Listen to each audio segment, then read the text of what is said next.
That's what the Celtics have done at home, and 40 consecutive victories here at the Garden. And Sampson really can't be intimidated by this crowd. He has to play with a lot of poise. McHale going in.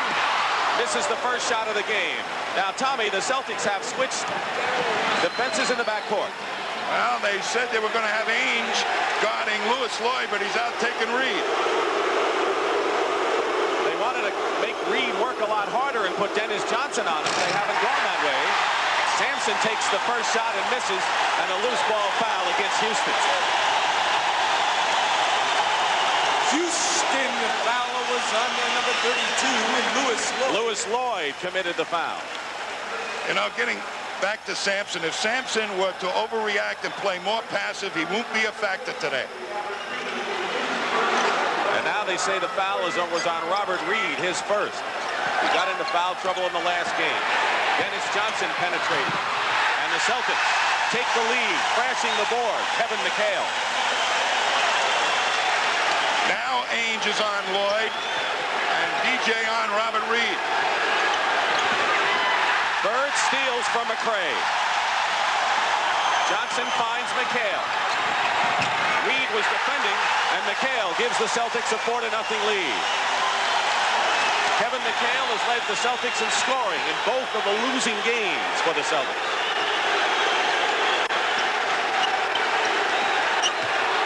Olajuwon.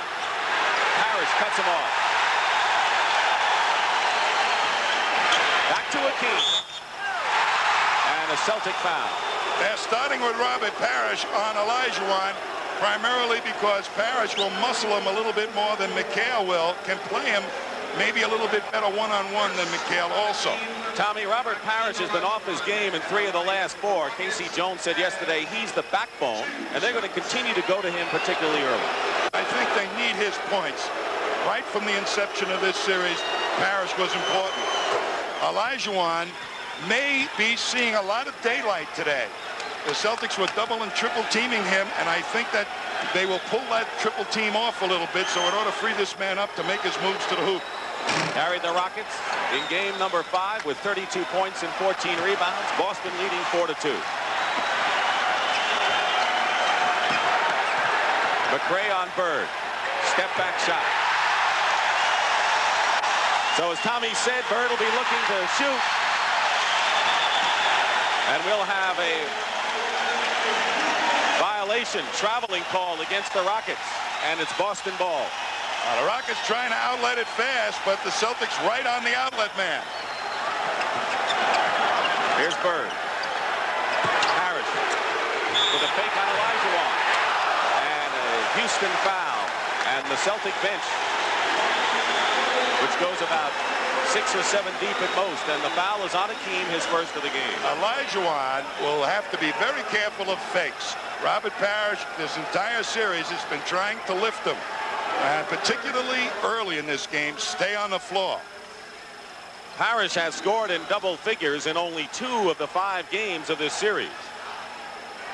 He was the scoring leader in game 1 here with 23 points. The best part about Robert Parish in this series hasn't been his scoring, it's been his rebounding and his defensive play against either one of the postmen.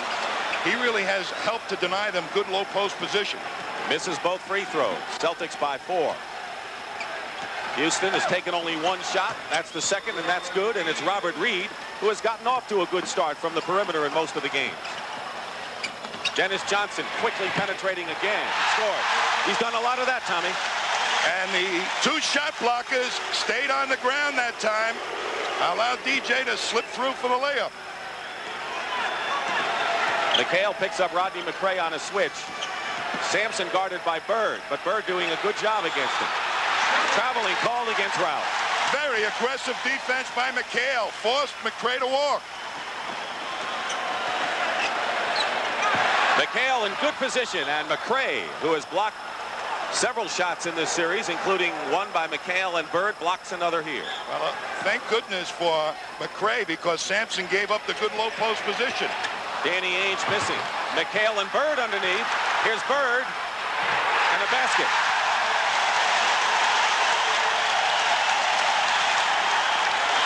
And the Celtics with a 6-point lead. Quick passing, and Lloyd who's really struggled, hits his first shot of the game.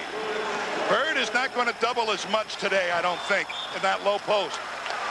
That's going to produce some offensive rebounds here. And this man, when he comes to play, he gets his nose and his mustache dirty underneath there. Good move against the three big guys of the Rockets. McHale works his way in, and Olajuwon gets the rebound. Loses the ball, does Reid to Ainge. There's Bill Walton, who's had a big role in the series, but the Celtics have doubled the Rockets' output with 8:45 to go. And a Boston foul inside as McCray was trying to find Sampson. Foul is on Danny Ainge, his first. Well, I'm noticing right away they're not as aggressive, the Rockets, getting those outlet passes to get that speed into the action. Tough to play on the road, and the Celtics have won 40 straight here. Sampson turnaround over McHale. McHale's played good defense early on. Parish gets free.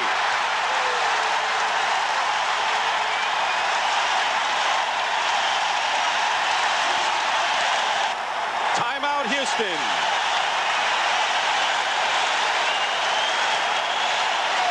We talked about Boston's strategy defending Akeem with the use of a triple team.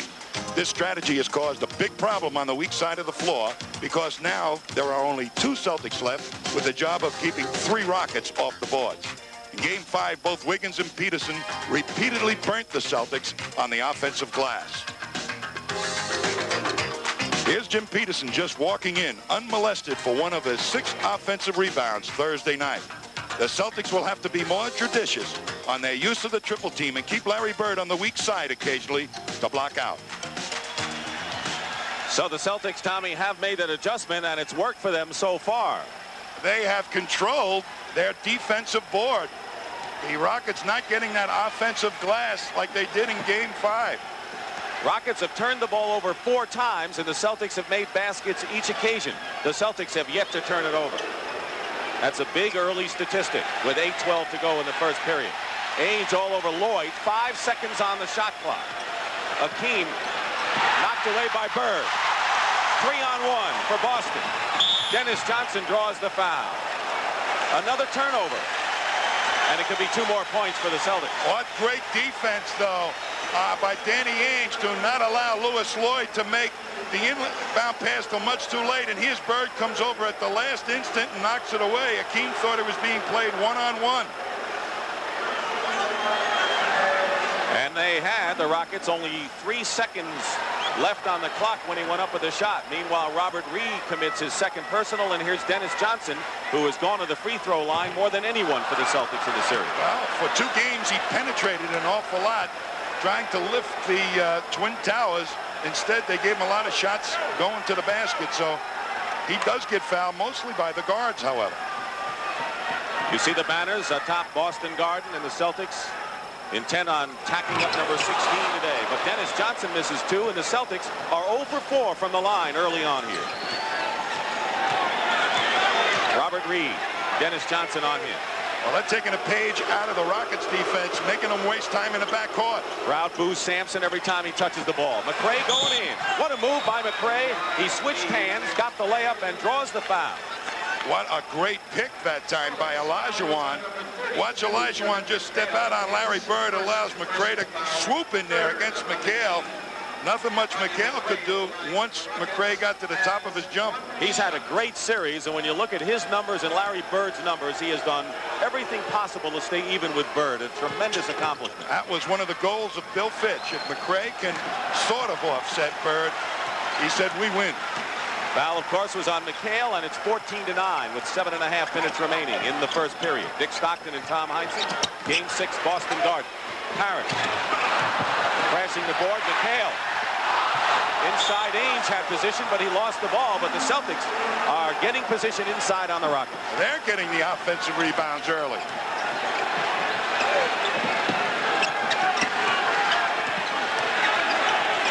Plenty of time on the shot clock. Olajuwon with Bird doubling. Sampson wasn't expecting the pass. 5 seconds. McCray better put it up. Sampson winds up at a new clock with 7 minutes to go in the period. One of the things Casey Jones didn't want was somebody taking off on the fast break before the rebound. Larry Bird did. Inside to Akeem. Ainge knocked it away, and another turnover. The Celtics playing pesky defense. Parish with a couple of fakes and a basket.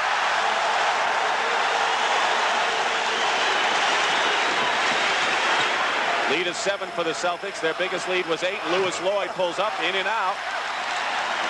And now the Celtics can establish their biggest lead so far. Dennis Johnson does it. All 5 Celtics have scored. I will tell you, the Celtics are dominating both boards right now. They're blocking out with the exception of only one time. Larry Bird. Everybody's putting a body on somebody. Akeem Olajuwon double, throws it right into the hands of Bird. There's a 4-on-1 break for the Celtics. And Ainge, with 6 minutes to go, has given the Celtics an 11-point lead. And a 20-second timeout called by Bill Fitch.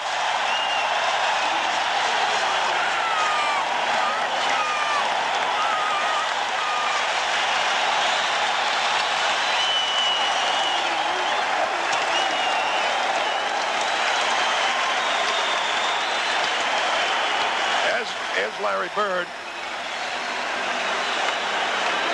And Bird is going to take off, I believe, on... Let's take a look at Larry Bird. Inside he comes. And right protecting the lane on the weak side on the double. And off they go on the fast break. Now, Bird was the man that was tripling every time. And the Rockets started to really tee off on his man. Now the Celtics not using that quite as much. You saw the turnover points, 12-0. 7 turnovers committed by Houston, none by the Celtics. They're playing nearly a flawless first period. Sampson crashing the boards of the Rockets. Loose ball. McHale goes after it and throws the pass behind Danny Ainge. They corrected an earlier foul. First we said it was Lloyd, then Reid. They went back to Lewis Lloyd. So Lloyd has one and Robert Reid has one here in the first period. The Rockets being forced more to their half-court offense, and that's where the Celtics feel they have an advantage. Sampson is 0 for 3 so far. Olajuwon is 2 points. Reid with a tough shot. Akeem in a crowd is fouled.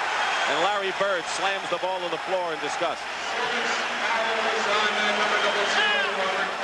We talked about the rebounding. Here's what happened in Game 5. Look at that huge edge by Houston. But right now, the numbers read like this.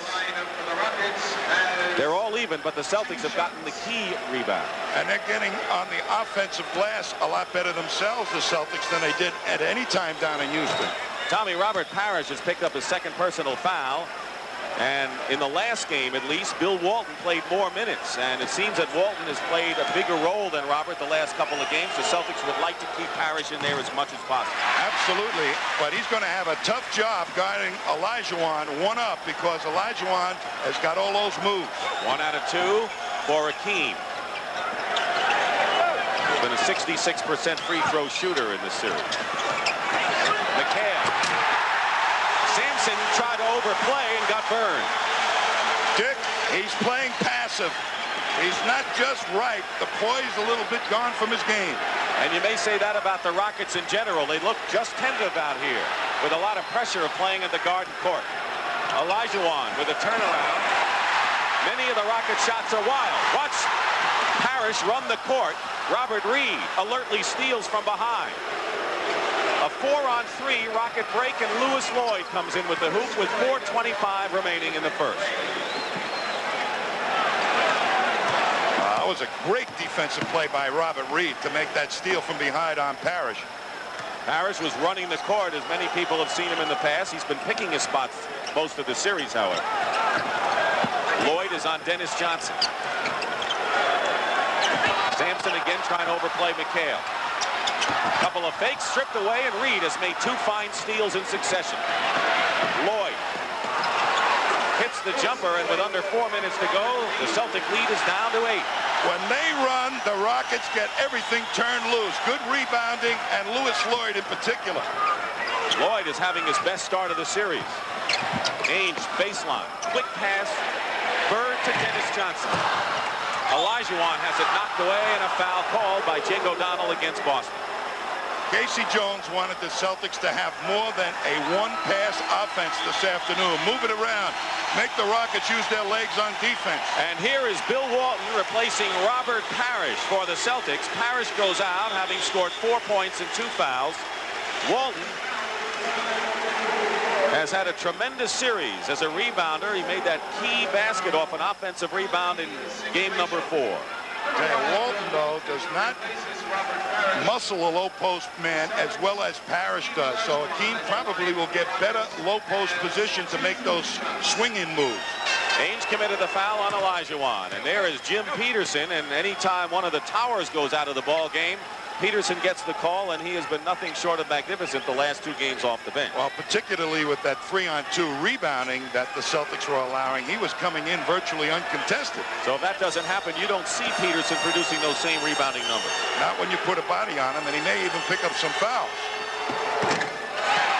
1 out of 2 for Akeem. By the way, Olajuwon and Sampson have not gotten a basket yet, and we have 3.5 minutes to play in the opening session. Celtics by 7. Ainge to Dennis Johnson. There's Walton. Doesn't usually shoot from outside. 2 seconds on the clock. Fall away by Dennis Johnson. And the 24-second clock expired. We're at Boston Garden for Game 6 of the NBA Finals between the Houston Rockets and the Boston Celtics. Dick Stockton and Tom Heinsohn, and the Celtics with an early lead led by as much as 12. It's down to 7. I'll tell you, the Rockets played very, very good defense that time. They forced the Celtics to take a very difficult shot. Boston has committed 4 turnovers after Houston committed the first 7. Keep in mind that Olajuwon has 4 points, all from the free throw line. Sampson has yet to score. All 5 Celtics starters have scored and have at least 4 points. Now, who do you go to if you're the Rockets? Parish did a decent job on Olajuwon, and the smarter doubles of Olajuwon caused some turnovers.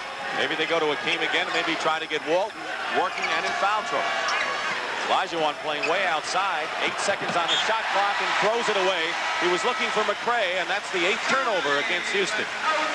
So a timeout is called. 2:54 to go in the first period. The Celtics lead. I don't see many sailboats on the Charles River, Tommy.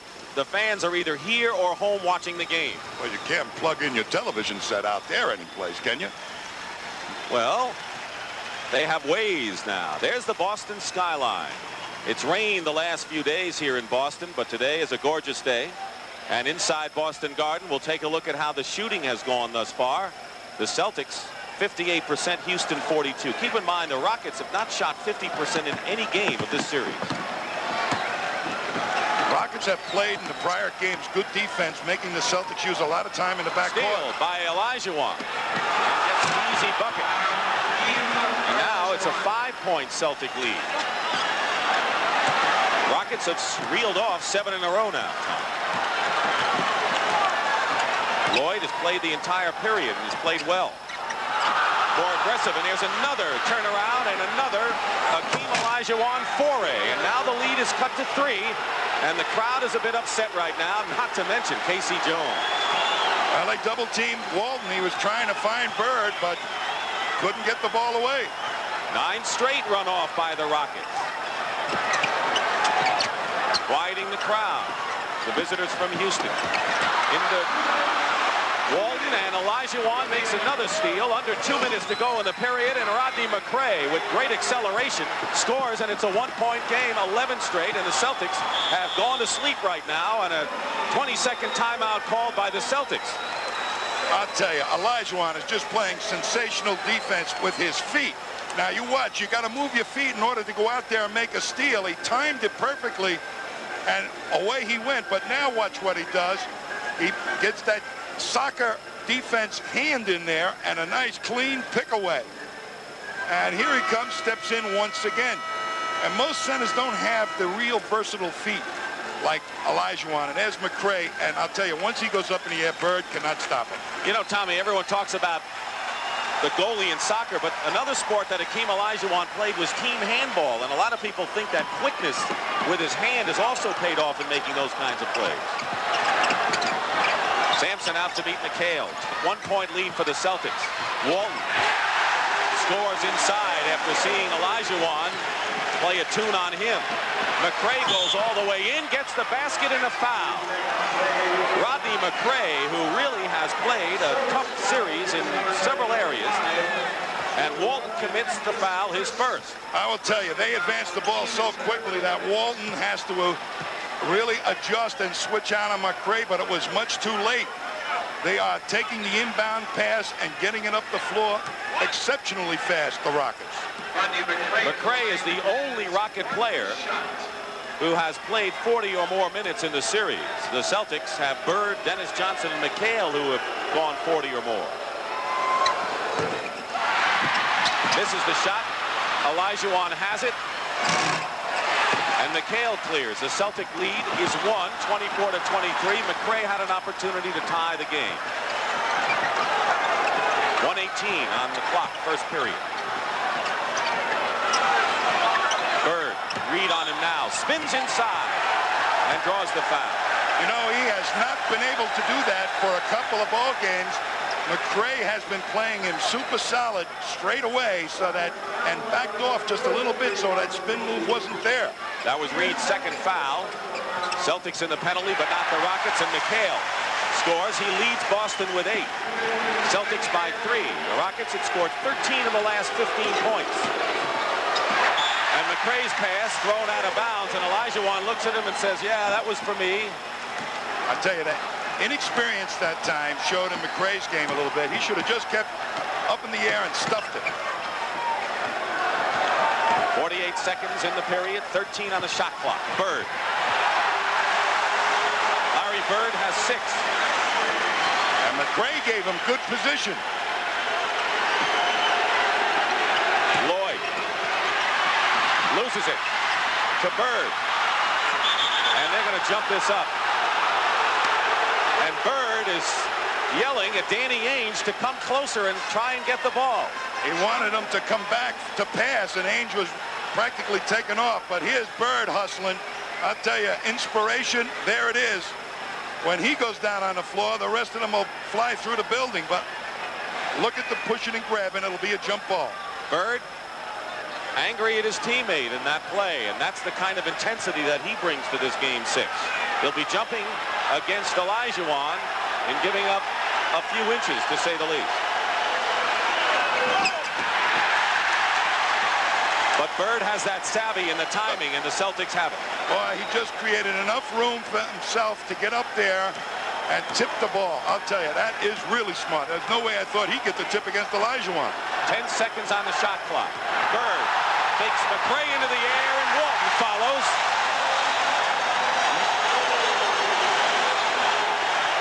No basket.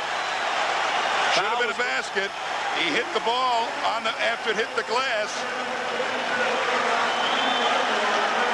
I think they blew the whistle before Walton went up with it.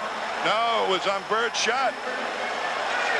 Looked to me like Olajuwon goaltended it too. 12 seconds to go in the period. The Celtics lead by 5, and here's Larry Bird on the line. 95% free throw shooter, misses the first. Here it is. I guess he didn't. But he hit his hand instead of the ball. And that's where the foul was. And the Celtics make their first free throw of the game after missing 5. Lead by 6, and the Rockets playing for the last shot of the first period.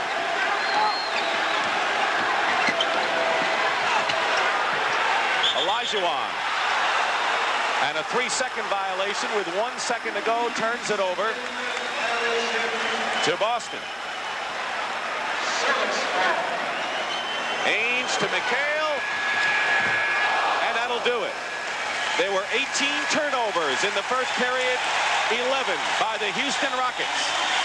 And the Boston Celtics have forged a 6-point lead over the Houston Rockets after 1 period of the NBA Finals 6 games.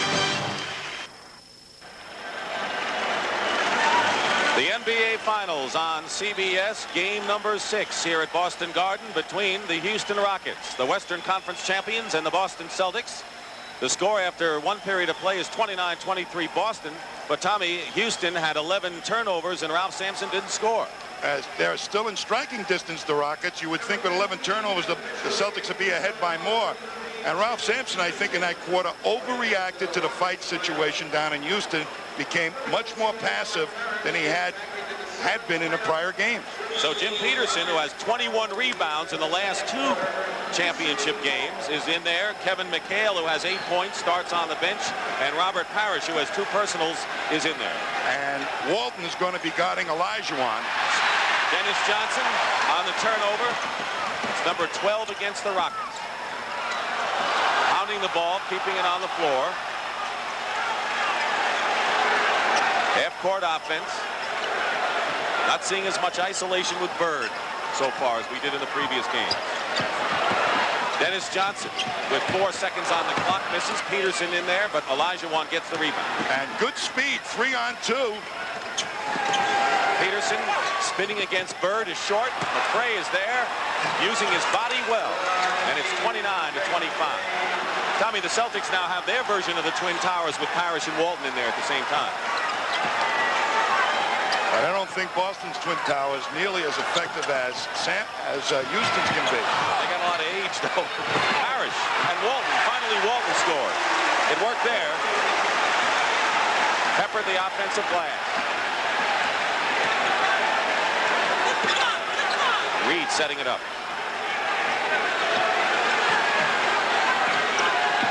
Wiggins in the ball game, handling the ball, guarded by Ainge. An illegal defense call against the Boston Celtics. That's a warning. The next time will mean a technical foul. It was probably against Bird, who went over that imaginary line that goes down the middle of the foul lane. He likes to play that free safety position, doesn't he? Yep. Olajuwon inside. Darryl Garrettson calls a foul. Bird and Walton were both inside defending. And the foul is against Walton, and that will be his second. Walton, as I said, will give up deeper position to Akeem. That's why Bird was trying to cheat over there and cut off that baseline attack angle. Kevin McHale, who leads the Celtics with 8 points, returns to the game, and Walton's going to go out. Danny Ainge talking to Casey Jones. And here's Akeem Olajuwon on the line. He leads, second to the Rockets in 8, and throws up a wild free throw. Be interesting to see who plays Akeem now. Parish with the 2 fouls or McHale. McHale has 1 foul. Olajuwon 5 for 8 from the free throw line. Minute and a half gone by here in the second period.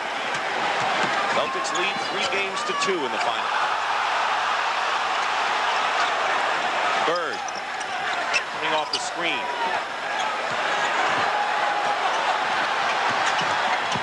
Six on the clock. Olajuwon outlets to Wiggins. Celtics are back on defense. Wiggins, when he gets hot, he can burn you, and if he gets cold for a while, he may miss him forever. Well, that's not the type of shot Bill Fitch wanted him to take. Filling the lane is Kevin McHale. Got everything but the basket. Now the Rockets come back 3-on-2. Well, McHale's missed some easy ones. Olajuwon. Acrobatics in the air with 9:40 to go, and the Celtics lead again is cut to 3, 31-28. I tell you, the Rockets are giving all-out hustle here. Well, they're not intimidated at all by the home court, at least the way they're shown now. Forget the Boston Garden for them right now. Bird feeding Dennis Johnson. And a Houston foul. Watch Danny Ainge being clocked by Jim Peterson. Get out of the way. You don't belong in here. You're a guard. Boy, he took a header. Foul was on Wiggins, his first, a timeout in a 3-point game. And another entry is through the air vents. They found somebody sleeping in the air vents overnight. But the front door seems to be the best way to get in the Garden. And what do you say? Not I'm a friend of Larry Bird. The best line is, I'm a friend of the Kennedys. Let's go back legally inside to Dick Stockton. Tommy, did you see Pat O'Brien in an air vent getting into the garden today earlier? Well, wasn't he? We told him we'd give him a ticket. He looked like he had a little dust around his mustache there. He wanted to do it the hard way. The Boston Celtics, who are trying to wrap up number 16, had a chance in Game 5 in Houston. It was a wild game with a fight. Rockets came back. Now Houston has to do it on the road and win both games here. And right now, they're giving the Celtics quite a tussle, trailing 31-28, 9:26 to go in the first half. Well, Boston has not changed their guards at all. I see Seasting right now getting off the bench. Danny Ainge has been a little ill for a couple of days. You saw the Boston shooting this period, 1 for 7, so they've cooled off considerably. Pushing foul, Jim Peterson doesn't like it, as there's Jerry Seasting coming into the ball game. He was the other party in the Samson fracas the other night. I tell you, that was a gutsy thing to pick up a 7'4" guy going to the basket on a fast break. McHale with 10 points leads the Celtics. Peterson with 1 foul, winding down to 9 minutes to go in the first half. Rockets have not had the lead in this game. Celtics were up by 12. It's cut to 1. Seasting slapping away level with 3 seconds to go. Level with a 3-point prayer. Misses. McHale the rebound. Seasting in the forecourt. Good defense by Seasting on Allen Level. Parish. Baseline. Goes for the offensive rebound with McHale in that reach. McHale so tough with that reach. Got to work doubly hard. And now the Rockets with a 4-on-3 chance. Rodney McCray. Dennis Johnson now. They waited much too long to take the shot, the Rockets. Olajuwon was in great low post position. We haven't seen their sheer speed as we did in the last game. Bird goes up and nearly got the basket. He'll go to the line, though. I'll tell you, that was strictly playing it for the foul. He felt the contact, instinctively knew the whistle was going to be there. He had a quarter of a step, and there was a little fake out of double team. Slides nice, doesn't he? Is that what Brent was talking about before the game with that silicone spray? Foul is on McCray. Used to love to play baseball. That was a slide into third. Not the way they teach you down in the Florida camps, for sure. Larry Bird practices during the off-season. Says he can't wait for the season to end, that he can start practicing. Wishes next year would start tomorrow. 7-point Celtic lead. Bird has 9. 8 minutes to go in the first half. Level finds an opening. Try to change hands. Here's Bird. 3-on-1 Boston. Pass back. Bird.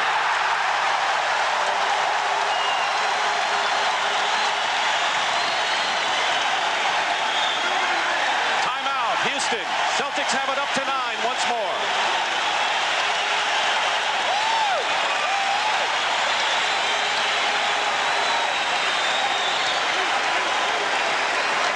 Moving closely to some of the fine music, Tom. I mean, they're playing music right now to about 14 people. There's more people in the band. I wonder where the crowd normally, or that normally goes there, is today. It couldn't be that they're interested in the Celtics. No, and they're not on the Charles River in their sailboats. Meanwhile, inside Boston Garden, where the Celtics had scored 6 in a row, Ralph Sampson has come back in the game. So Sampson, Peterson, and Olajuwon all in there at the same time. I don't think we've seen that in the series yet, Tom. Going with the big lineup. Seen it once, Dick, that big lineup. Sampson fighting inside. Olajuwon try to roll it in, and Bird comes down with it. Parish did not block out Olajuwon. You got to block him out about 5 feet from the hoop. Don't let him get a running start. How did the Rockets do when they had that combination? They did fairly well, Dick, but Peterson may have nightmares guarding Larry Bird. What a pass to McHale. That's Larry Bird. Vintage Larry Bird passing. They have gotten the ball into his hands. He's a creator. Peterson gets free inside for a layup with under 7 minutes to go in the first half. Boston leading all the way in this game, are up by 9. I think Bird forgot he was guarding Peterson. Third straight year, the NBA Finals will end in Boston, either today or Wednesday night, if the Rockets can win and send it to 7. Bird, McHale in there, tipped up and in. That's staying with it. But Bird ought to be able to get a lot of outside shots off picks. Peterson can't fight through them. Might have been McHale. It is McHale on the tip-in. He has 14 points. Celtics coming back running. McHale goes in and is pushed. McHale and Bird have combined for 25, Tommy. As Bird gets out on Peterson, and then they forget about McHale, let him roll easily into the hoop. When you get the ball in Bird's hands, anybody that has a half a step on his defender is going to get the ball. Foul is on Wiggins. Well, that nifty inside-outside passing that the Celtics have done, and now Bill Fitch is going to get a technical foul. I think he wanted it, Tom, don't you? Well, in a game like this, where you start to see it slip away perhaps, you try and change the emotion in the ball game by getting a technical foul, sometimes with your players, sometimes just with the referees, to let them know that, hey, I don't think you're calling the game right.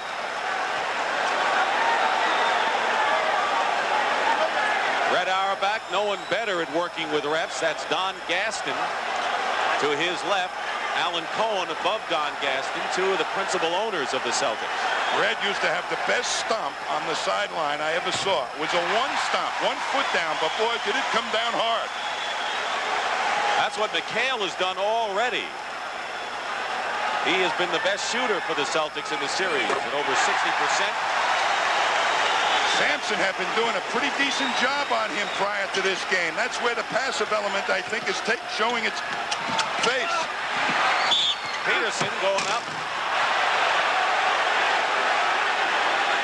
And a foul against the Celtics, who are on a 13-2 run right now over the Rockets and have their biggest lead of 14 points.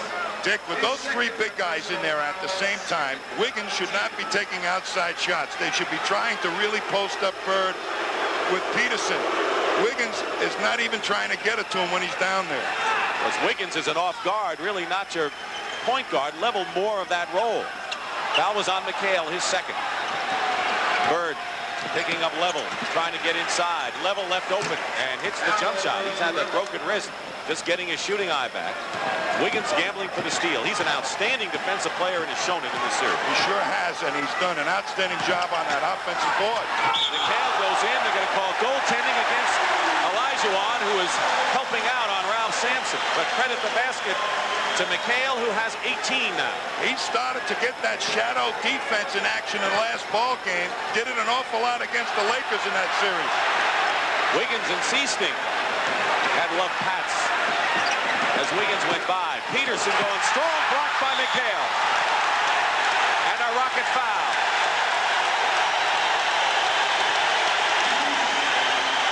That'll be 3 on Hakeem Olajuwon, and Robert Reid will get the call from Bill Fitch now. You know, Olajuwon is so good with his hands on defense. I'm sure Bill Fitch is sometimes reluctant to say, don't go for the ball when somebody pulls it off the glass. But watch what happens. You get called for a great block by McHale. Now Parish has the outlet, and coming from behind, he hits him on the arm. Now you can't afford to get too many of those, or you're going to do just exactly what he's doing now. Sit down. Ralph Sampson will now become the center on the Rockets. And as we've said so many times, and as Ralph has proven, he's a different player when he moves to that position than when he is in the game with Olajuwon. And you see what he's done when he's been in there with Hakeem. Well, he has to become more aggressive now in order to be a factor. Olajuwon out of the game for the first time.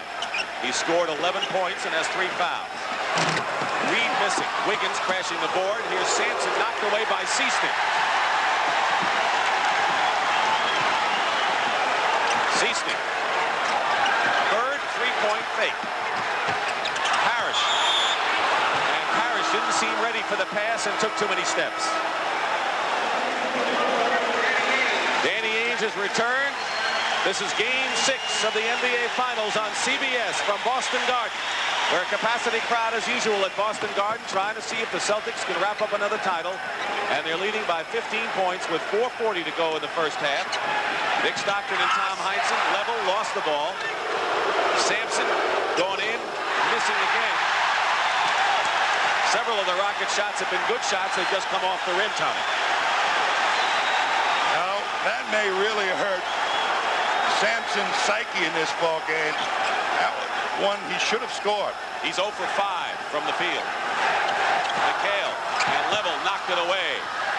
Allen Level alertly coming over to help. Wiggins scores. Just about 4 minutes remaining. Lead is 13 for the Celtics. You know, the Lakers had trouble putting these Rockets away. They would hang around, hang around. Boston has to be a little careful here. Can't let them back in the ball game even at this stage. I don't think the Rockets wilt at any time. No, they are with you all the way, and they got that explosive running game that can come into play at any time. McHale spinning around, missing. Sampson loses the ball to Parish. The aggressive factor that you talked about. Sampson was in a better position than Parish there, but didn't hold on. 10 on the shot clock. Parish and Wiggins fighting Bird, who beats McHale. Bird is a presence all over the floor, and he was inside on that play. Court savvy, you just saw it. Peterson against McHale with a good fake. And the Rockets come away empty again with 3 minutes to go in the first half. Not eating a no. Danny Ainge going to get in there on the boards. Level knocks it away again to Reid. Reid to Level. Bird back and fouls Allen Level. And that'll be Bird's first foul of the game, and a smart one.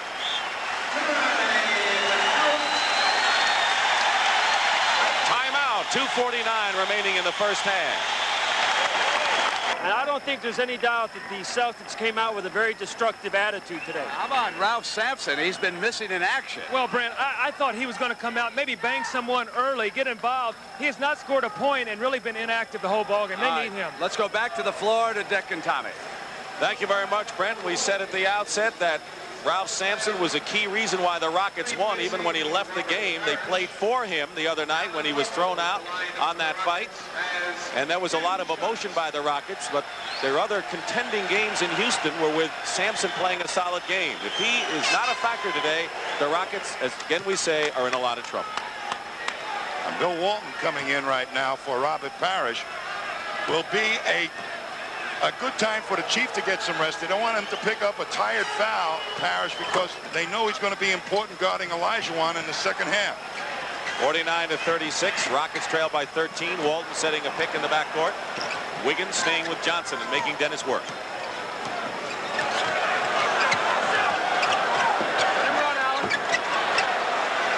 Reid is on Bird. Illegal defense called against the Rockets, and so the illegal defense story is all even at 1 apiece. What are they doing off the boards today? Boston has the edge 27-14 coming into the game. The Rockets had a 48-21 edge offensively the last 2 games. Knocked away by Wiggins. Loose ball. They're going to call a Houston foul on a pick and roll play. Boston loves to use Larry Bird coming off picks or pick and roll plays. Now you watch inside. Wiggins almost picked it off. That was hustling weak side play, but Sampson over the top creates the foul situation.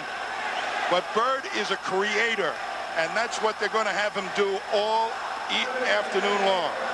What a tremendous first half for Kevin McHale, going for his 21st point.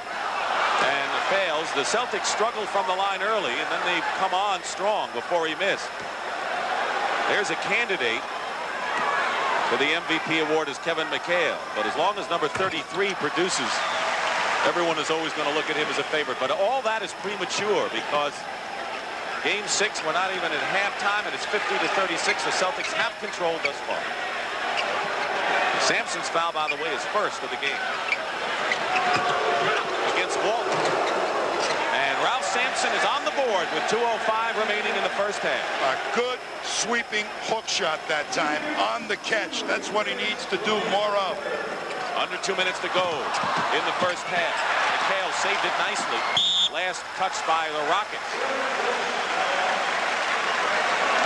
He's the igniter, this man, Danny Ainge, who, as Tommy mentioned, has had intestinal problems, which weakened him a little bit.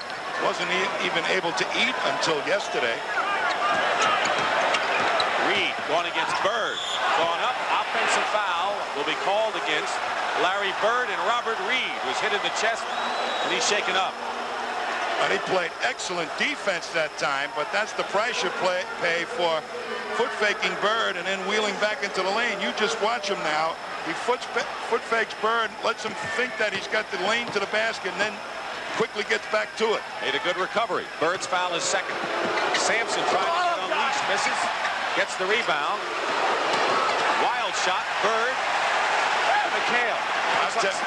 Dick, there are a ton of white jerseys around every shot the Houston Rockets take. No offensive rebounds for the red jerseys. Looks like Sampson is just throwing up every chance he can get. Look at that pass. McHale to Walton, and a Houston foul. That's what the Rockets have to do with that inside passing, not much else. I'll tell you right now, the Celtics have spread out the Rockets defense, and they're able to go and utilize the two big guys the Celtics have down low. And McHale, when he starts passing, he's not too bad either. Foul is on Sampson, his second. Despite all of that, the Celtics have played one of their patented games in the first half, are leading by 12 at this point. So the Rockets still in this fray, to say the least. I will tell you, I would be very leery of the Rockets. They will come out, and they know the second half they have to go all out, and I'm sure they will. The Celtics have missed 9 of 17 free throws in the first half. 1:10 remaining. Going in is level. He tried to pass inside, no one there. 2-on-2 break, Danny Ainge. Going up, Peterson was down court. And Danny Ainge will go to the line and shoot. Peterson was going for the ball, a good all-out hustle. Went for the ball and just ended up hitting Danny on the head. It was all going for the ball. Second foul is on Jim Peterson. Olajuwon is the only Rocket with 3. No Celtic has 3 personal fouls, and Ainge misses, and now the Celtics are 8 for 18 from the line. I'll tell you, when he starts missing, you know you're having a bad day from the line. He is excellent free throw shooter. That was only his second miss in the series, and the Celtics leading by 13, under a minute to go in the first half. Rockets haven't gotten much from Sampson. Olajuwon on the bench with 3 fouls. Outside shot is missed by Robert Reid. Ainge to Bird. Pulls up at the line. 14 for Larry Bird. Has it been in his hands? It sure has. Not as a passer, but as a shooter. Then he started to pass off. And the Celtics committing a foul, and they'll be in the penalty. Rockets will shoot 2. Dennis Johnson is first. A little psychology. When they get Bird off shooting well, then the defense adjusts to him, and that's when he starts making those passes count. Robert Reid missing outside. Wiggins tries to keep it alive. Why did the Celtics go away from that motif in the early games and make him more of a passer than a shooter? I think when this man started to try and penetrate a lot more, Dennis Johnson, they got away from getting the ball to Bird. It worked in game 4 for DJ, but not in 5. Bird knocked away, and another Rocket foul. Game has been called well and called tight to make sure things don't get out of hand. Bill Walton talking to Mitchell Wiggins. And now Wiggins going back to Walton. There's a mismatch. That foul was on Peterson, his 3rd. 3 on Jim Peterson.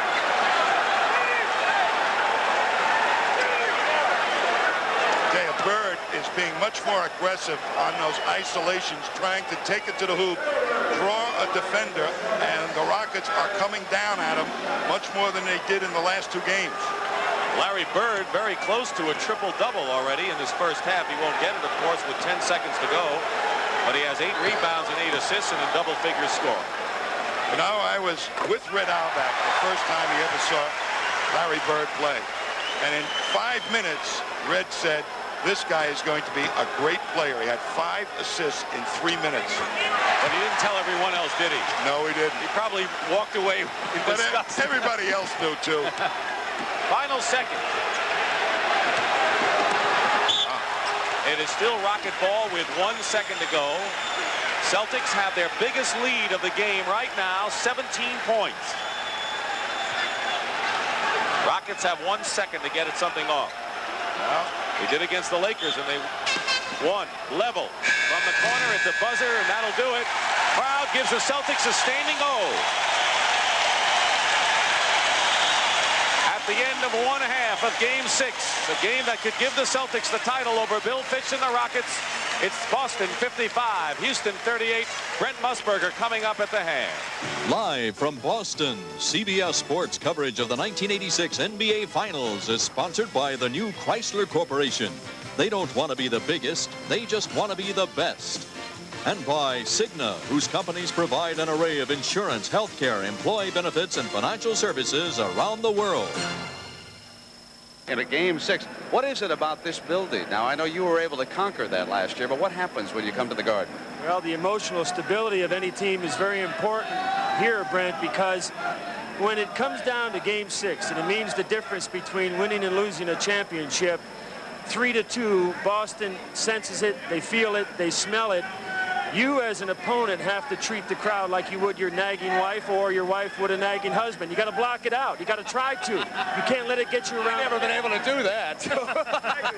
But they're just going to have to remain strong. If you're a unified team and you have a reason to win other than just a championship, then they'll find a way to get back into this game in the second half. Now, Doug, you were in a 6th game as a player out in Portland back in 1977, and you lost it. What about the psychology of a player being on the road? Well, I think it's very difficult. We had a similar situation, as you said, in Portland. We're going to Game 6. You know, we had the big fight in Game 2. We jumped out 2-0 and had the big fight, turned things around. Maurice Lucas, who is now with L.A., pulled a big psych job that game. When the starting lineups were introduced at Game 3, he ran down and shook Darryl Dawkins' hand. So little things happen in these series. You know, I'm shocked that the Rockets are not playing with any fire in their bellies, if you will, and we're going to get back and talk some more basketball, but there is some other sports developments around the world today. For example, Yvonne Lendl captured his 2nd French Open championship in the last 3 years. Now, he defeated the Swedish player Pernfors, who attended Georgia and won 2 NCAA tennis championships. Lendl, who was in the far court, put him away in straight sets, and this was typical of the kind of action you can expect on the slower surface over there in Paris.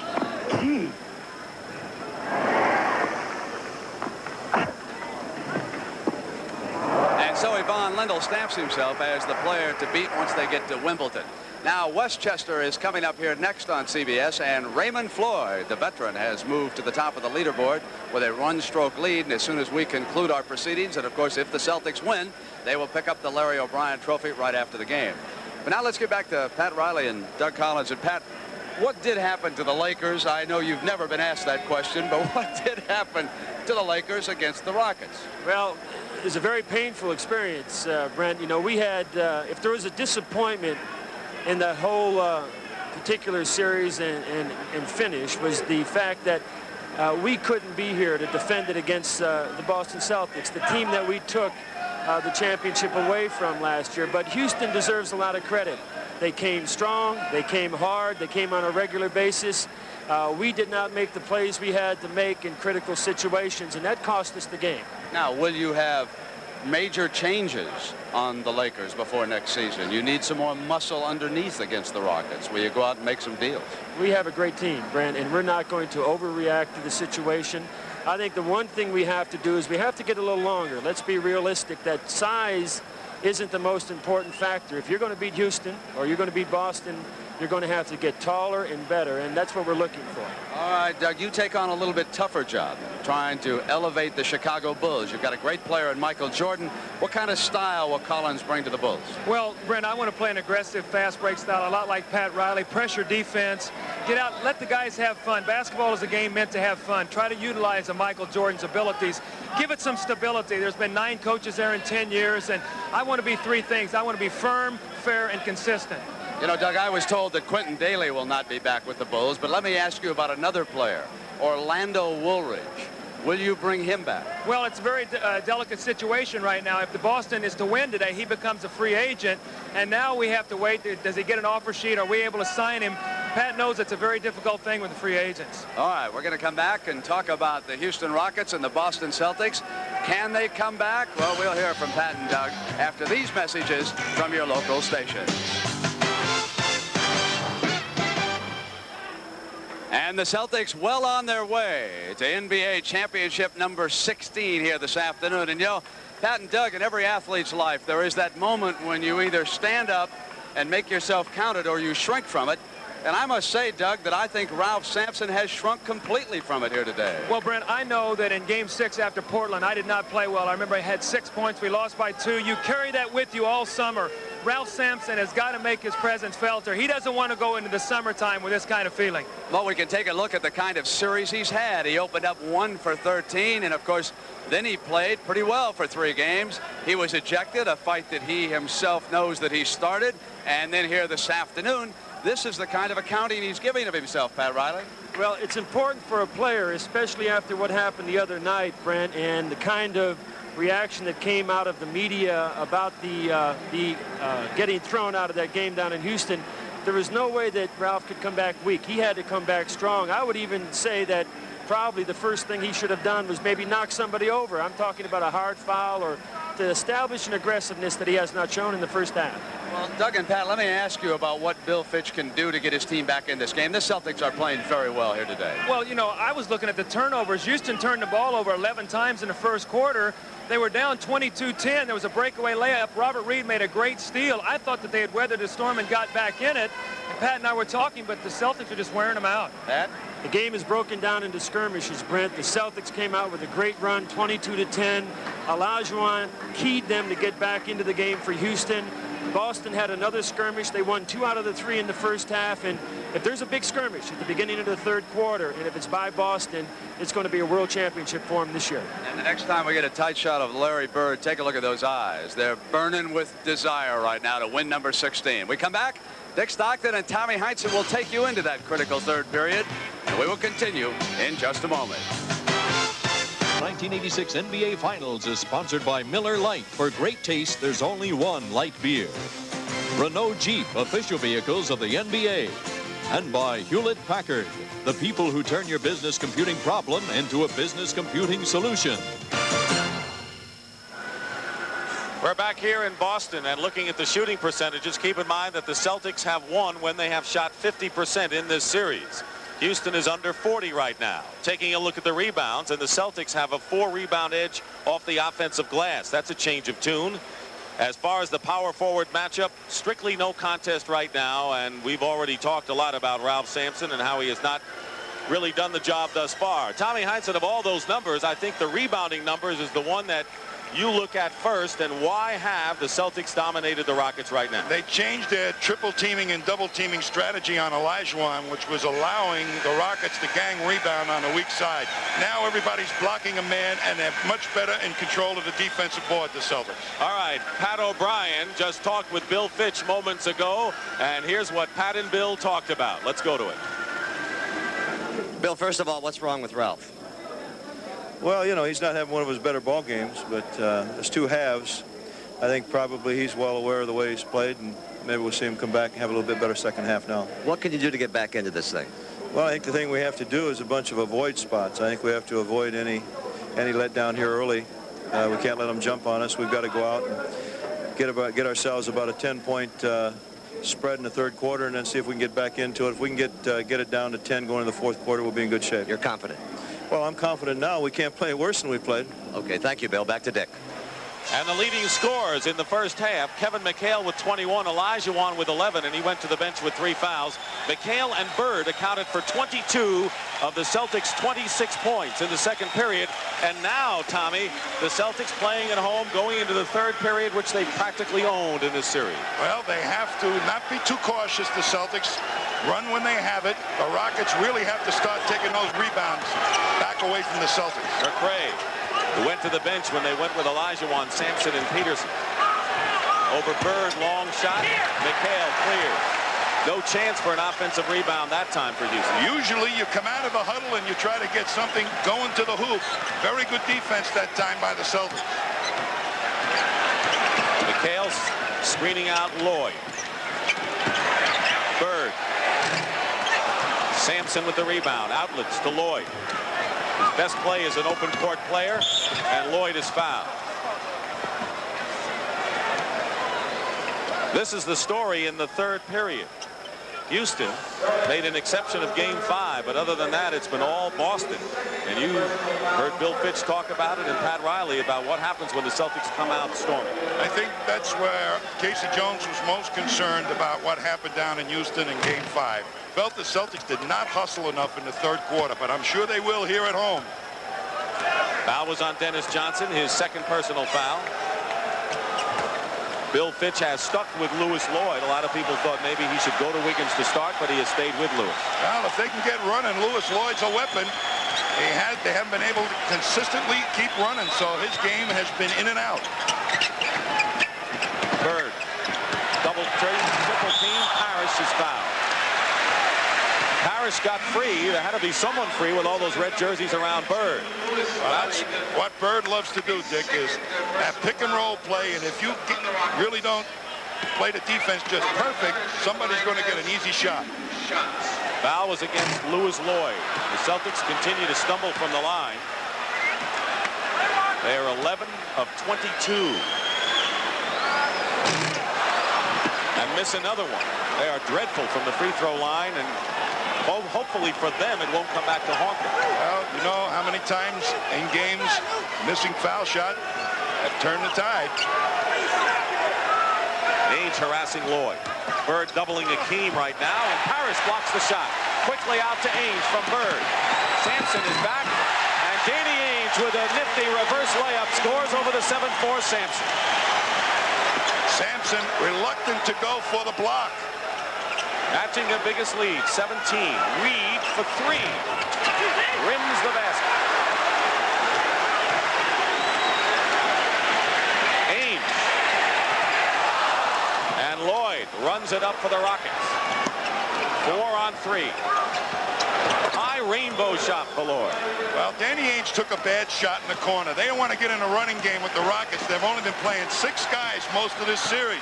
They want to keep the tempo, slow down, take only good fast breaks.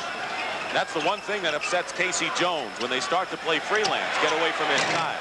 Bird misses. Sampson gets the rebound. Under 10 minutes to go, third period. Lloyd going in all the way. McHale got a piece of it. And a foul. Called against the Houston Rockets.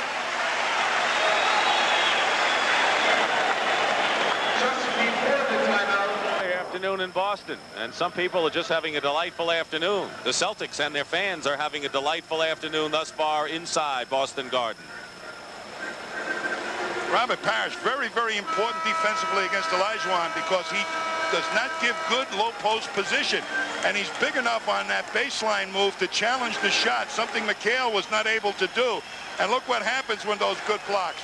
Layups, Ralph Sampson not really truly contesting to make that block. Hakeem Olajuwon picked up his 4th personal foul. The front line scoring, which heavily favored the Rockets last game, reversed this time. Casey Jones made a great substitution in the first half to keep Parish out of his 3rd foul.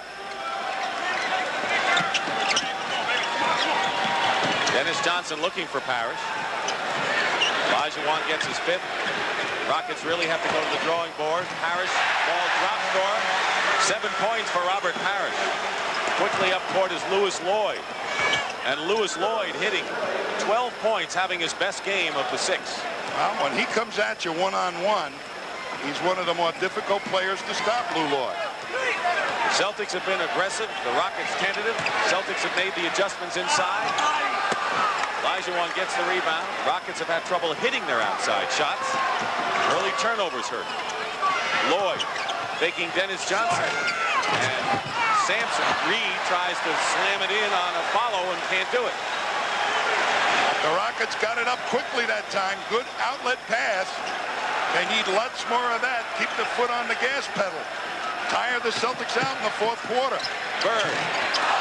This is a bank shot. Sampson brings it up.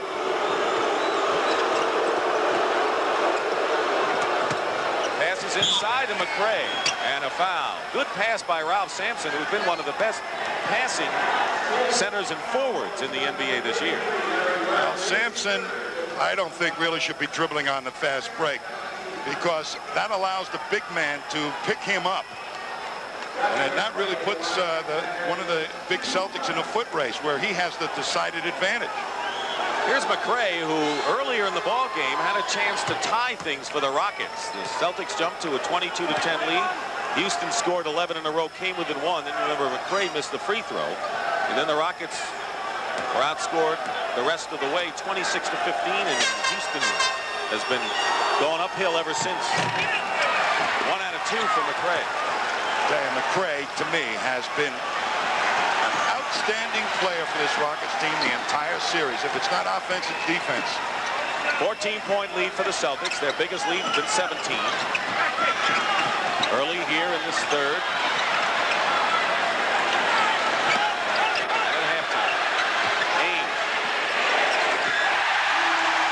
Danny Ainge gets 3 points out of that one. Big shot. They work the Rockets defense around. That's what they should be doing, work it around. Take the Rockets' legs away from them on defense. Don't let them run on the fast break. Bird coming over to double Sampson. Gets the rebound. The leading rebounder is Bird. Leading playmaker Bird. And here's Johnson feeding Danny Ainge.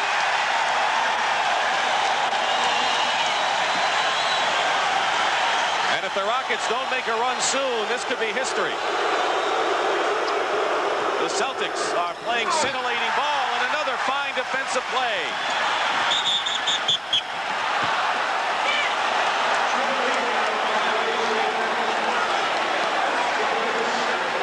Look what the Celtics do when they come up with the ball.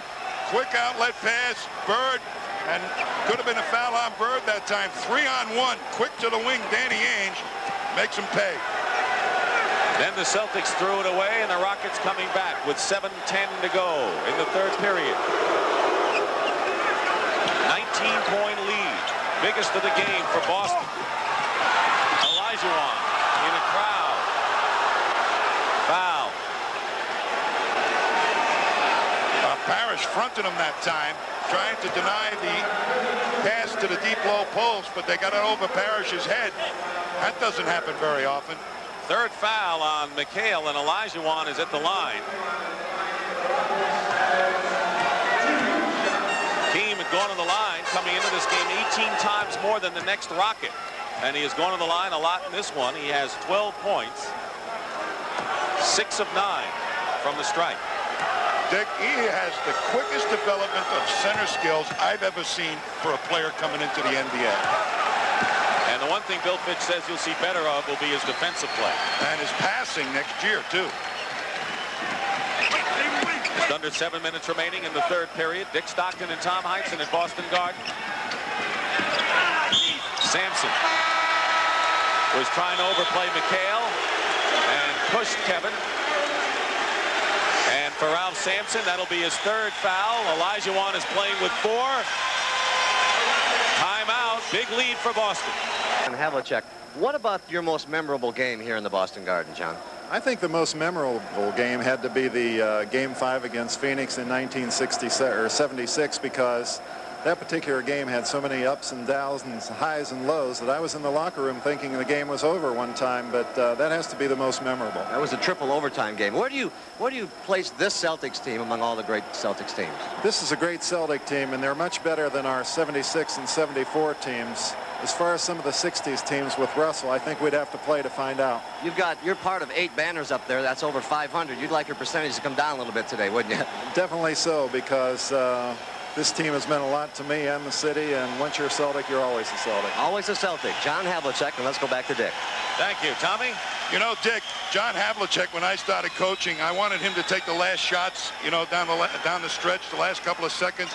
First time we ran his play, he missed it. He came over to me and said, "I'm sorry I missed it." I said, "John, don't worry. You took it. That's all that's important. You're going to make an awful lot of them." And he did. Dennis Johnson going in strong to the hoop. Olajuwon trying to come over and help, and Dennis scores. No second shots for Houston. The Rockets know they have to run to win, but the Celtics are running better than the Rockets in this one. Well, the Celtics controlled the boards. They're still maintaining that control. They decided to come out aggressively, and the glass is where it's happened. McCray gets one of the rare offensive rebounds, but McHale ties him up.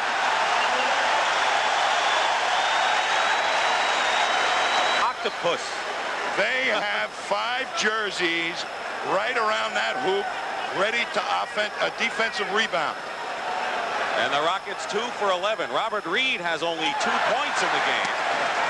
Olajuwon 13. Ralph Sampson has scored only a bucket.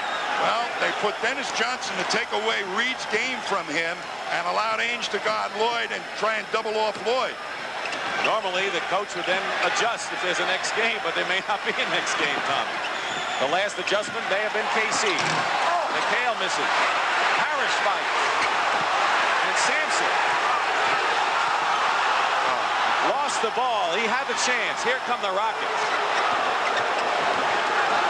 McCray scores, but Ralph Sampson is just not alert out there, Tommy. He has lost his aggressiveness. I think he really overreacted to that fight down in Houston. Sampson knocks it away from behind, and that is not surprising, especially knowing his temperament and the fact that he's had problems at Boston Garden with that fall. That was a scary fall earlier this year, and then 2 bad games here in the first part of the series. Well, I'll tell you, it's a tough thing for a young player to come in and get in the finals. Doesn't understand the pressure. Larry Bird. And the Celtics lead by 20. 5 minutes remaining in the third period. Olajuwon with a neat move inside, and Akeem has 15.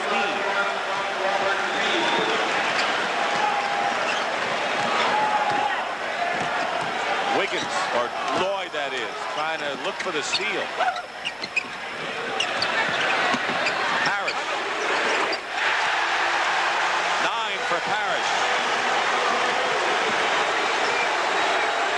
Reid to Olajuwon. Parish is playing his most aggressive ball of the series. Dennis Johnson. Parish running the floor. Lloyd picks him up. I tell you, Parish is the perfect guy to guard Olajuwon. He's got muscle, and he's got those long arms and a little size on Olajuwon. Winding down to 4 minutes remaining in the period. McHale. And a foul. No basket. Foul before the shot. It's on Ralph Sampson. Bill Walton comes back in the game. Sampson's picked up a fall like a starter. Get the starting blocks, Dick. Shoot the gun. Here I come. Bill Walton, 9 years ago, was part of a fine championship effort with the Portland Trail Blazers. Had injury and problems. This year he played 80 games, more than any amount in his career. Had a rejuvenation, and he was the man who sought out the Celtics and Red Auerbach. They didn't have to go after him. He wanted to play here. And he was the key guy in developing the second unit of the Celtics that really gave him so much trouble prior to that Christmas Day massacre. He turned it into a fast break unit with his good rebounding and outlet passing. Sampson with 4 fouls. Olajuwon with 4. Dennis Johnson called for the personal right now. 3:56 remaining in the third period. Boston Celtics running a clinic here in a game that could give them their 16th NBA title. But Rockets, if it's not over yet, believe it or not, Dick, they still can be explosive, but they have to play strong defense. Sampson picks it up. I believe that it's not over, Tommy, because we were there when the Knicks were trailing by 25 and beat the Celtics in double overtime, so we know it can be done. Bird, McCray with him. 3.5 to go. Lloyd looking to double. Illegal defense called against the Rockets, and that will amount to a technical foul. Jim Peterson was called for the illegal defense. Now, I don't think that sign was necessary. Bird will shoot the technical foul. Ralph, I think, just lost his cool completely in that 5th game. But you know, you remember, you played on a lot of championships here when they only had 8,000 fans. In those days, basketball wasn't king. So I think they may bring their signs, but that's a testimony to the basketball crowd in this town. Bird to McHale on a pick and roll and a foul, and the Celtics are doing it just the way they have it on the playbook. When Bird gets the ball and starts making his move and gets the defense moving, he makes something good happen 90% of the time. Larry Bird has had a triple-double series, and he has the triple-double in this game as well. 19 points, 11 rebounds, and 10 assists. You know, everybody talks about his many skills. But you know what the most impressive thing to me is about Larry Bird is his competitiveness and his drive. And it started when he was 15 years old. He says, if I'm going to become a great player, I'm going to go out and practice and shoot, shoot, shoot. That's what he's done many times, all by his lonesome. We saw Olajuwon on the bench. Peterson in for him, and Ainge now called for the foul. Both teams are in the penalty here in the period. 3:12 remaining. Tough time for Ralph Sampson in Beantown.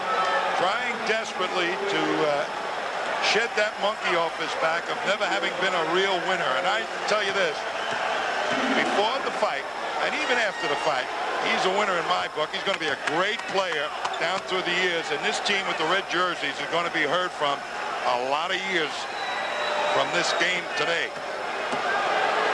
Sampson has 4 points, and I agree with you because this is the coming power in the league. However, I think Ralph Sampson may always be looked upon as a villain in many ways, like Wilt Chamberlain was in the year. That is something you just inherit, and it may be with him, even though he'll develop into a greater player. A lot of big guys have had to deal with that type of problem. Eventually they do. McHale gets fouled. Kevin McHale has had a great start and has kept it up since the beginning of the game. Well, Kevin McHale in this series did not really have that decided advantage at the power forward spot that the Celtics kind of count on. They've kind of sort of hung around him scoring-wise, but in this game, he's been outstanding. Jim Peterson, Akeem Olajuwon, and Ralph Sampson, all with 4 personal fouls. Lead is 22 for the Celtics. Timeout. Their biggest lead was 23 in a timeout. Bill Fitch has to say something to his team to get them going. They're still in the 3rd period. Like to get it down to 10 starting the 4th period, then they'll go to work. Instead, the Celtics have upped their lead. Well, the Celtics well know that the 4th quarter in this building in a key ball game, and particularly against a team that has a fast break potential, they wanted to get well out in front so that their legs, they could keep their legs underneath them in the 4th quarter.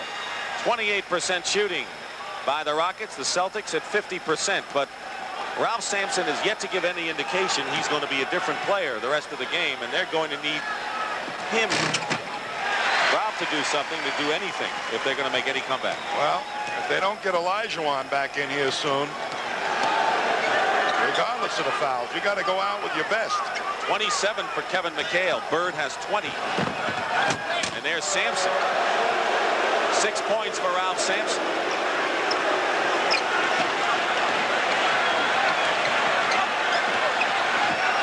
He is not taking over the offense, Ralph Sampson, like he did when Olajuwon was on the bench in other games.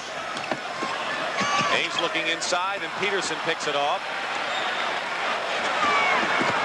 Peterson feeding Lloyd. Misses the jumper. Dennis Johnson the rebound. The Rockets are not making their shots, which makes their effort tougher. And I'll tell you, if they had taken a good one, 2 of the Celtics never got back on defense. McHale and Bird, they look like they're getting a little tired. So this is the chance for the Rockets, if they can, to start to pressure them. 2 minutes to go. Bird missing. And Robert Reid outlets to Lloyd. And Lloyd can't save it. Another opportunity on a running situation goes by the board. Well, that is the area that I think needs to be buttoned down for the Rockets in the future. Rebounds and quick outlet passes. Here's Jerry Seasting as Danny Ainge goes to the bench and gets a hand. Ainge has scored 12 points, 7 of them here in the 3rd period. And some feisty defense, too, on those double teams. 1:45 remaining in the 3rd. Walton charging inside. Sampson with Bird. Walton setting a pick. Double team on Bird. Walton goes up, and it's knocked away by the Rockets. Bird saw Walton after he was doubled. But Walton had a hold up between the double, so Bird would have an alley to make the pass. Seasting low, good position to Walton. Goaltending called against Ralph Sampson. Give the basket to Walton. Well, that was an out-and-out dumb play. You should have gone for the shot just as it released from Walton's hand instead of waiting for it to come down. 23-point lead. It's been the biggest the Celtics have had. 2 occasions. Sampson double team. McCray inside. And will be fouled. 1:15 to go. And for Bill Walton, that'll be his 3rd foul. You know, it's amazing. You look at Walton. What an enjoyable year. He says this has been his best experience. He said winning here at home at Boston Garden would be his greatest. But we went to the Clippers and it looked like that we had seen the last of Bill Walton playing for a championship. I tell you, he has provided more than just a 7-foot frame to this ball club. He's provided fun. He's fit in right from the beginning with this team. His personality blended with guys. He went over to Parish's house to make sure that Parish understood he wasn't trying to steal his job. So he's come to play and fit in and do his job, play 20 minutes a game. And he can play chess in Harvard Square. Yes. Can you? I don't know about Harvard Square, but we can play chess. Winding down to a minute to go. In the 3rd period, 80-59. So the Celtics have had the edge once more in the 3rd period. 21-point lead. Bird. Dennis Johnson over Sampson. And here's Reid. Reid still pushing it up for the Rockets. They're a chance. Lewis Lloyd goes up. Peterson. Block. Peterson was looking for the foul. Darryl Garretson said it was a block. I tell you that Peterson was the 3rd man up. He's still hustling. Rockets have young legs. They may go down today, but they'll go down with the young legs. Under a minute, half a minute to go. Bird, foul. I gotta tell you, that's really drawing a crowd.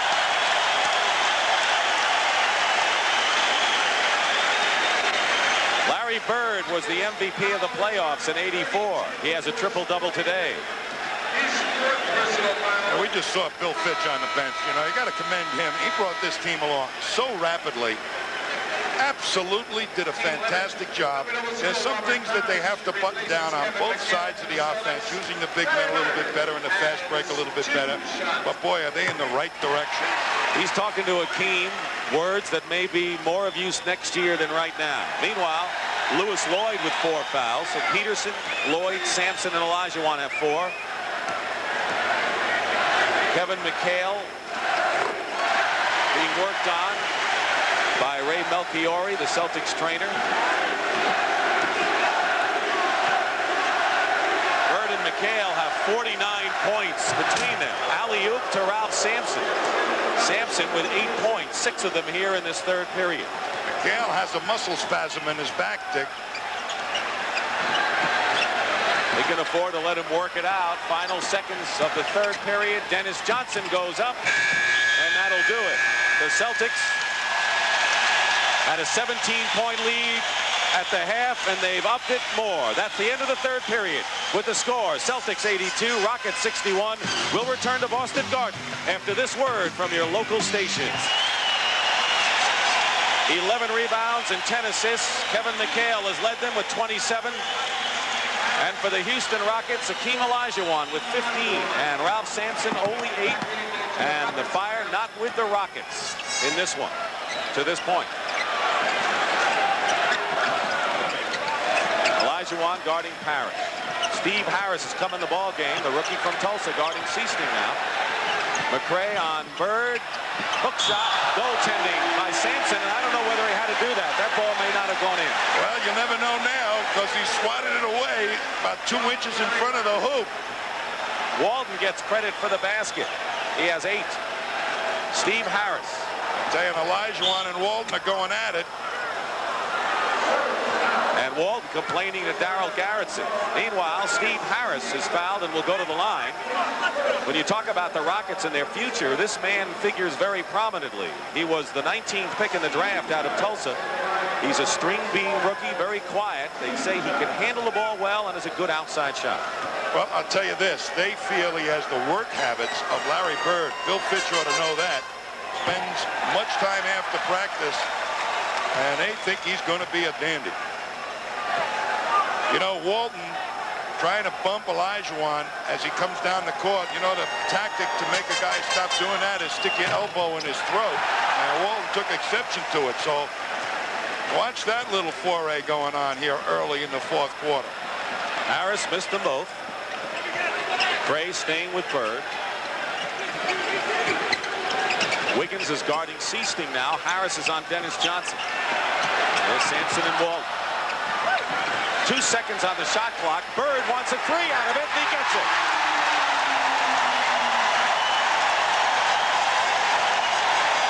He had very little time on the clock. He didn't care. He ran for the line and shot it up and got the three.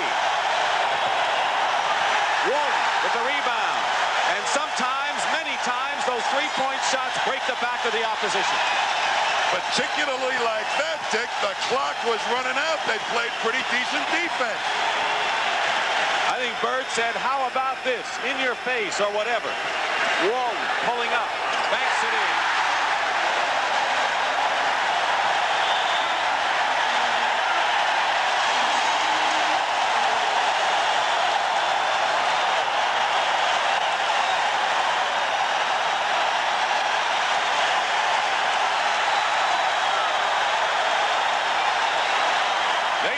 Just about there. This year they have plans to try to prevent that. They have 300 security guards. You see some of them getting their final instructions here. They will make the floor a sanctuary. They will line them, and we'll show the shot, I'm sure, around the floor so that the floor is a sanctuary and the players can get off and the fans stay where they're supposed to be. That is their plan anyway. Dick, let's go back. All right, Pat.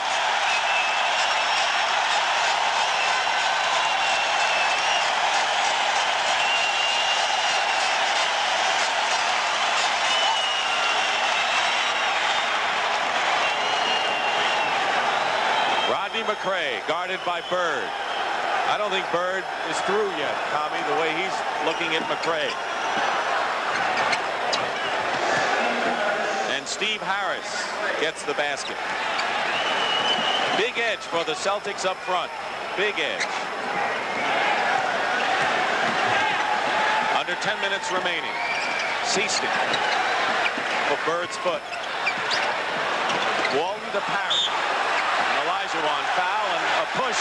Olajuwon push Parish. This is where someone's going to have to control the Rockets because Olajuwon was ejected from 2 games in the playoffs. One in the fight with the Lakers, the other for grabbing Jack Madden's jersey.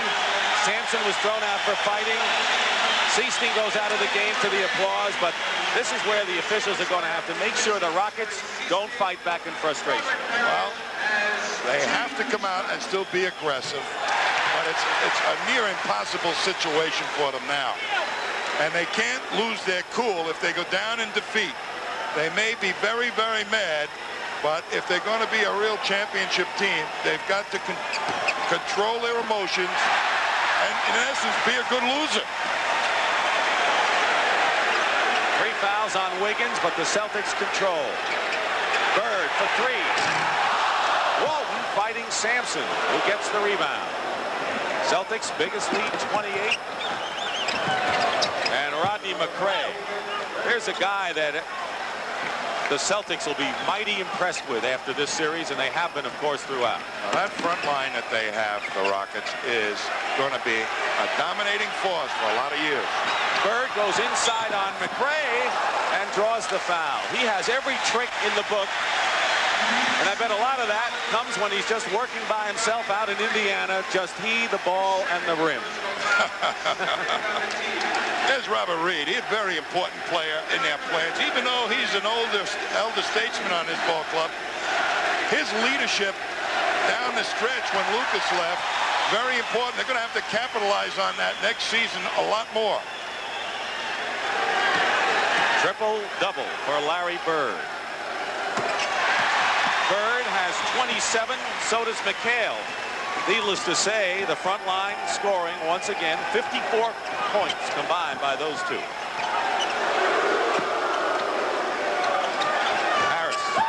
Johnson with the fake, and Steve Harris hits the jumper. Boy, is he a good-looking player. We have not seen much of him, but good leap to get over that jump shot over a big guy.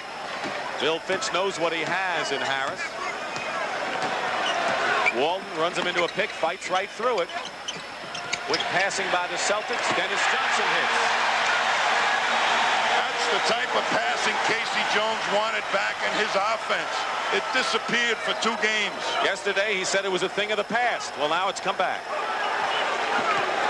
Sampson doubled with Bird, who gets a piece of it. Wiggins for 3. Parish outlet to Ainge. McCray back.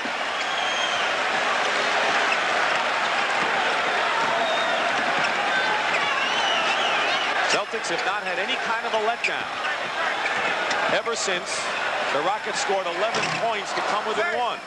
They have kept up a tremendous level, Tommy, from that point on. And Robert Parish has been outstanding on defense today. I don't know how many points he's got, but he has been a man that has taken away the inside of the Rockets game. He has 9 rebounds and 10 points. So he's done what Casey wanted of him. 7:45 remaining in the 4th period. Isolating 1-on-1. McCray didn't go for the fake. Pass back. And even when things break down for the Celtics, they score anyway. I'll tell you, there was that Larry Bird head in action again. Parish, after Akeem crashed the board, Parish took the blow. Ainge going up, and he's fouled. I mean, Tommy, that was a play in which Bird caught a pass, bounced into Parish, and scored anyway. There's a love story going on. Bill Walton. I wanted to play with the Celtics. I'm going to sit down right now a little bit, but boy, do I love being a guy with a team on a mission like the Celtics had this year. When you get to his stage in his career, you don't care about individual numbers and stats. All you want to do is try to win a championship, because that's what it is. 5 fouls on Ralph Sampson.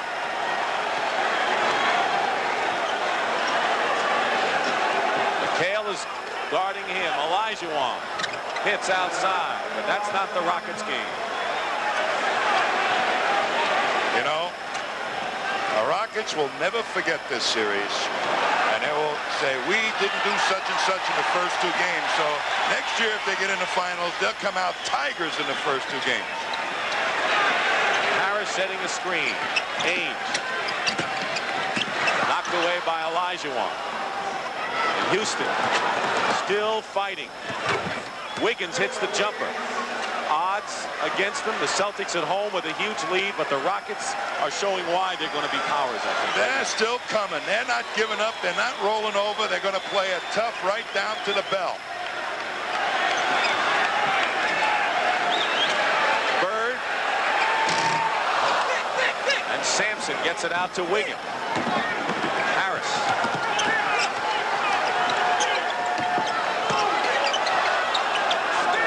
Reid hits the shot, but it was Dennis Johnson on Robert Reid to start the game to slow up Reid, and that was one of the things that worked for the Rockets. Reid, or for the Celtics.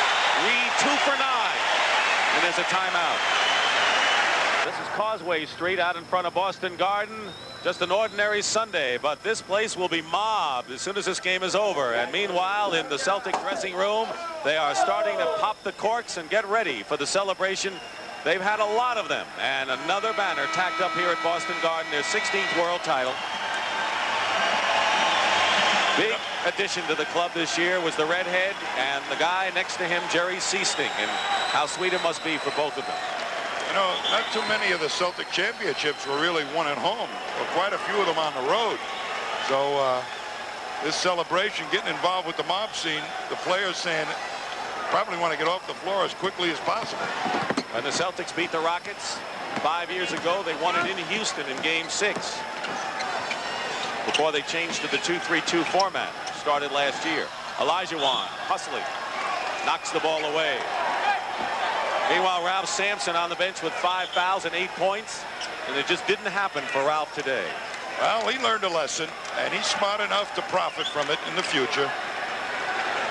Bird will inbound. Yesterday, Larry Bird said, I'm ready for the game, and when I'm ready, the other guys usually follow me, and that's why I asked you at the outset about his role today. McHale inside, and Reid lost it to Ainge. 5:38 on the clock.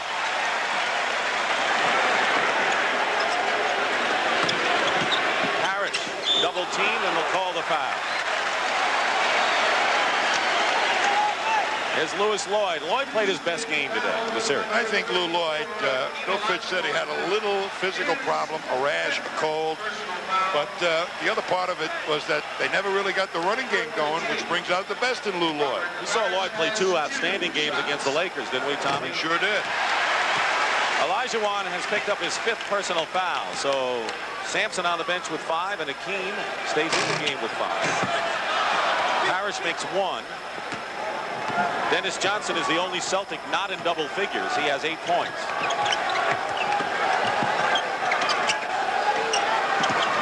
Peterson. Guarded by McCray. A couple of Minnesota lads. Peterson getting the offensive rebound. And Parish going up.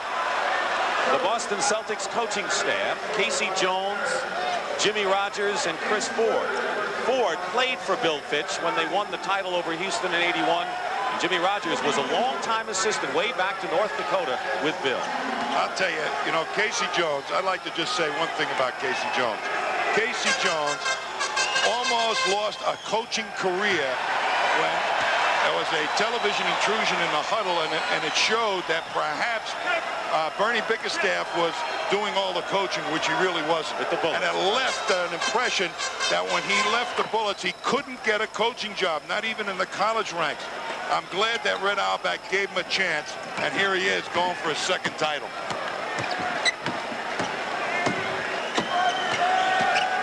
'60 wins, 4 seasons. On his way to his 2nd title, Ainge. 15 for Danny Ainge today. 100-74. 26-point lead. The Celtics had it up to 30. And the Rockets coming right back. Robert Reid. That was a 2-point shot. Wiggins still going after Johnson like the game was tied. Dennis Johnson missing. Rebound by Olajuwon. 4:25 to go. Peterson behind his back to Steve Harris. Rockets running and looking good at this stage, even though it's just a matter of time for the Celtics. Boston came out with that dogged determination that years of playoff experience breeds. Ainge from Bird.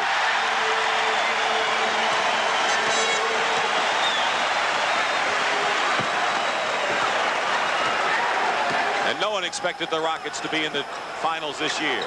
Reid hits again. They said it's going to be LA and Boston. What else for the 3rd straight year? But then the Rockets shocked the Lakers in 5 games, winning 4 straight. And they are going to get nothing but better. 3:45 remaining in the 4th period. Just marvel at the way these Boston Celtics play basketball. McHale against Peterson goes in. Well, when the defense spreads out and one of the Celtic big guys can go one-on-one, they're virtually unstoppable. Bird and McHale each have 29. And Parish blocks Olajuwon. Out of bounds. It's Houston ball. Scott Wedman didn't get to play. Fractured 2 ribs in the 3rd game against Milwaukee in the Eastern Finals.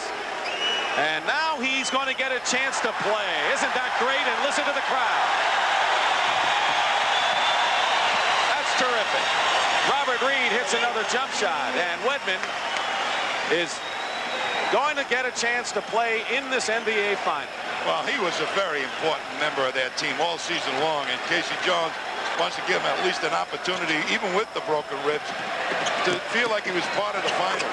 Dennis Johnson, double figures. All 5 hit doubles, plus Bill Walton. He also scored 10. Wiggins going inside.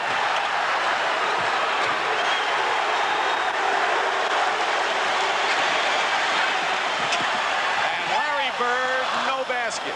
And Reid still chugging. Olajuwon.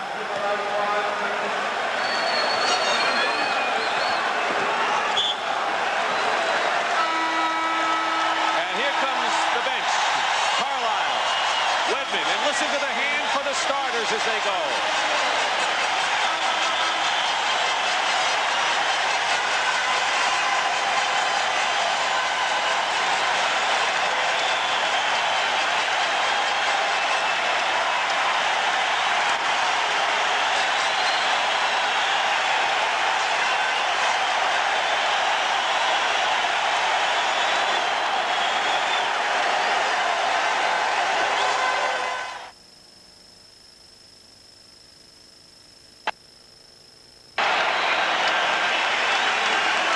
You know, Tommy, on another Super Sunday, the Boston fans were disappointed when the Chicago Bears beat the New England Patriots in the Super Bowl. But on this Super Sunday, they have a lot to cheer about. Another great Boston Celtic effort. You know, there is tremendous camaraderie between these players. They have a lot of barbs going in the locker room, and they pick at each other. They've got very sarcastic humor. They've dubbed Danny Ainge's locker the 19th hole because he's such a golf nut, and they keep kidding him every time he misses a shot. Bird will yell out, "You were short on that shot. Maybe you should have used a 7-iron instead of a 9-iron." Meanwhile, Hakeem Olajuwon with a huge disappointment etched on his face. You know, Tommy, you had a great point yesterday about the Celtic policy of not shaking up and keeping the basic nucleus. Elo scores. I think that's one of the reasons for their success. They allow the chemistry to develop, and they keep it for as long as possible. And they don't trade players for the sake of saving a few dollars. They'd rather have the chemistry than anything else. Greg Kite goes up in his foul. Greg Kite is a guy off the bench who had played a key role early in the season in defending Hakeem Olajuwon. Danny Ainge goes out of the game to these cheers. Ainge scored 19 points. His best scoring effort today. When he first came to the Celtics, he was primarily a defensive player. That's how Fitch used him off the bench. And he worked his way into a offensive player. He was the whipping boy by the press. They thought he should be scoring more points.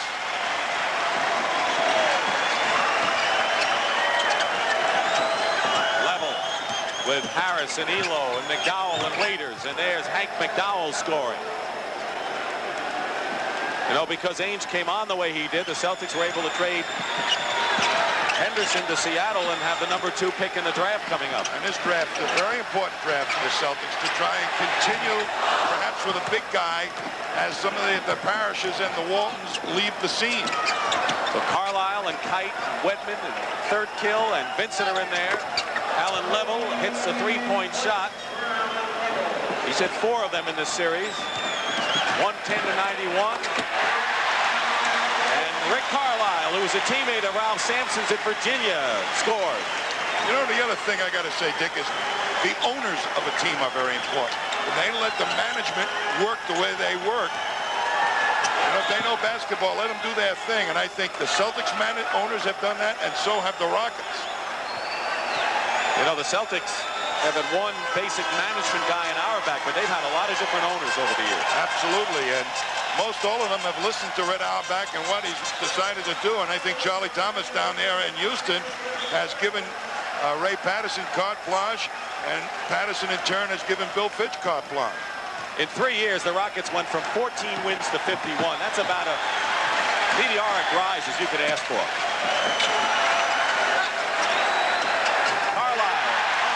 Hits again. 2 for 2 for Carlisle. Got a good outside shot. So an opportunity for everyone to play. Level. Misses. Harris. And Kite fouls McDowell with 39 seconds to go. And there is a guy who leads the way. That semi-smile by Bird was the first one we've seen since he walked into the building. I'll tell you, he's had a game face on for so long now that Good to see him smile. You talked about Bill Fitch earlier and how quickly he's brought this team along. And even this year, Tommy, they had injury problems to Akeem and Sampson. They lost their point guard, Lucas. And they're going to send their starters in wisely to the dressing room. This is a good move to get them in there. I think it really is, Dick, to keep them out of trouble. Timeout. And we'll be back. Remember that would be the only game they would lose all year and win 50 and lose only one on the parquet floor.